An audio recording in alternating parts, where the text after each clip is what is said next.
So how involved were Tom and Dick with the writers?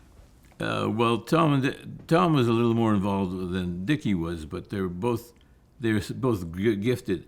You know, to be a straight man like Dick and Thomas head is going off in 18 different directions at one time.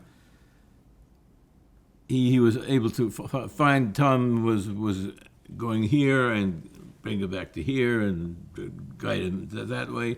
And they were wonderful, wonderful comedians. What do you think each of their strengths were as performers? Well, Dick was also as funny as Tommy, but he played his role very well. He was brilliant. How much creative control did they have at the start of the show? He had a lot of creative control.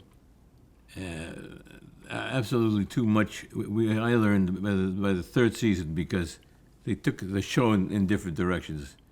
They were very, very good. They had good ideas and funny ideas, but you know they took the show in different directions that I wasn't happy with. How so? What happened? Well,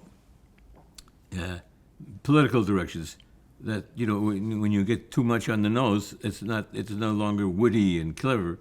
It's right on the nose. It's kind of obvious. So were there some disagreements in the writing room then? Well, not so many big disagreements with me because I became a head writer and producer in the second or third year.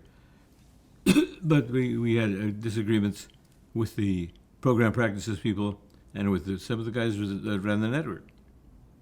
Were you, as a producer, involved in those discussions? Yes, it was terribly time-consuming to me. I just wanted to write. Yeah. I wanted to perform.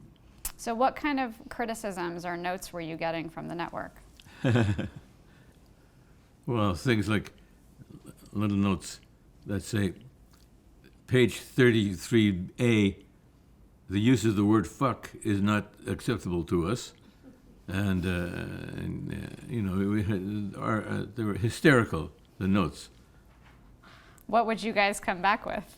Okay, we won't use the word fuck, which is we'll use. At one time, I started to use political names in place of swear words. Like, can you give an example? Well, today would be, you'd say, I was sitting on the bus stop, and I cut a big trump, and this lady was embarrassed, but it was very funny.